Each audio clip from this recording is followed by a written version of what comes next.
बिस्मिल्लाहिर्रहमानिर्रहीम। तमाम देखने वालों को मेरा प्यार भरा सलाम। नाज़रीन, जिस्म में दर्दें और फिर डॉक्टर्स के पास चेकअप और फिर ये जो है ना रंग बिरंगी अद्वियात और इनका बेहद कड़वा जायका और पैसे का ज़िया और एक्स्ट्रा जो है कैसे कहते तकलीफ़। अब ये सब दवाइयाँ हम इस्तेमाल करते हैं, ज़ाहिरी बात है कि हमें तकलीफ़ होती है तो हम डॉक्टर के पास जाते हैं और हम दवाइयाँ इस्तेमाल करते हैं। तो क्या ही अच्छा हो कि ये डिफरेंट टाइप्स की, डिफरेंट कलर्स की और डिफरेंट जो है ना एमजीज़ में जो ये जो मेडिसिन्स हैं, तो ये आप जो है ना एक टाइम में 3-3 4-4 गोलियाँ इस्तेमाल करते हैं और एक टाइम में एक से ज़्यादा बीमारियाँ आपको लगी हुई होती हैं। तो क्या आपको ऐसी चीज़ ना बताई जाए कि जो इन टैबलेट से मैक्सिमम आपकी जो है ना वो बचत कर सके और आपको ये मेडिसिन जो है ना वो खाने की ज़रूरत ना पड़े। तो बिल्कुल ठीक, एक नेचुरल चीज़, एक बिल्कुल कुदरती चीज़ जो कि मेडिसिन का काम करती है, लेकिन मेडिसिन जितनी महंगी नहीं है, जिसमें डॉक्टर्स की फ़ीस नहीं आपको पे करनी पड़ती और 1 दर्जन से ज़्यादा बीमारियों का इलाज इसमें मौजूद है। और वो नाज़रीन ये है, जी हाँ बिल्कुल, आप बिल्कुल सही समझे हैं कि ये इसबगोल है। और मैं आपको बताता हूँ कि ये इसबगोल जो है ये 1 दर्जन बीमारियों का इलाज है और इससे भी ज़्यादा। तो कौन कौन सी चीज़ें जो है ना वो बेहतर होती हैं और कौन कौन सी बीमारियां आपके पास नहीं भटकती, यही आज ही हमारी वीडियो का टॉपिक है। तो मैं बताता हूं कि सबसे पहले कि जो लोग वज़न गेन कर लेते हैं, थोड़ा सा भी यानी कि खाते हैं वज़न गेन हो जाता है। ज़ाहिरी बात है कि एक्सरसाइज नहीं करते हैं तो वज़न गेन होता है। तो उन लोग जो उसको कम करना चाहते हैं और किसी भी डाइट प्लान में जाना चाहते हैं, तो हर एक जो है ना वो न्यूट्रिशनिस्ट जो है वो आपको वज़न कम करने के लिए जो है ना इसबगोल जो है वो रिकमेंड ज़रूर करता है।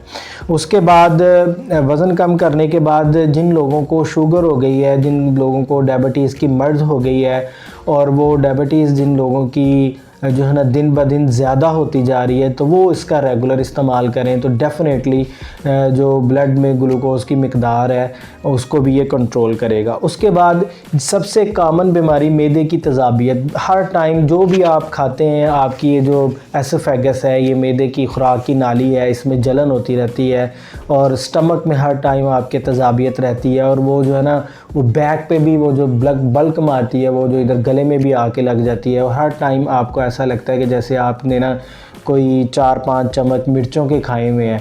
तो ऐसी सूरत में भी, ऐसी सूरत जो होती है वो डेफ़िनेटली वो एसिडिटी होती है और इस एसिडिटी को भी ये कम करता है।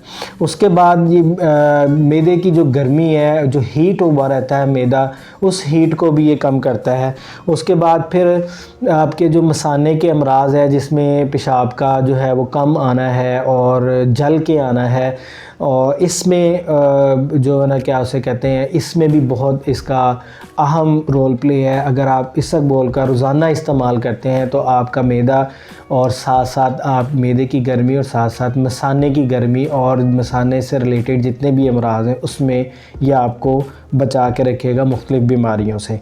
और उसके बाद जो कब्ज़ होती है, तो कब्ज़ में भी इंतहाई ज़्यादा मुफीद है। और उसके अलावा जो आपकी आंतें हैं, जो बड़ी आंत है, उसमें जो गंदा और जो है ना बदबूदार जो फुजला है वो बाज़-औक़ात उनकी वो आंत में ही रहता है और सही तरह हम उसको अखराज नहीं कर पाते हैं और फिर बाद में हम जो है ना वो क्या उसे कहते हैं कि हम वो कब्ज़ दूर करने वाली अद्वियात लेते हैं।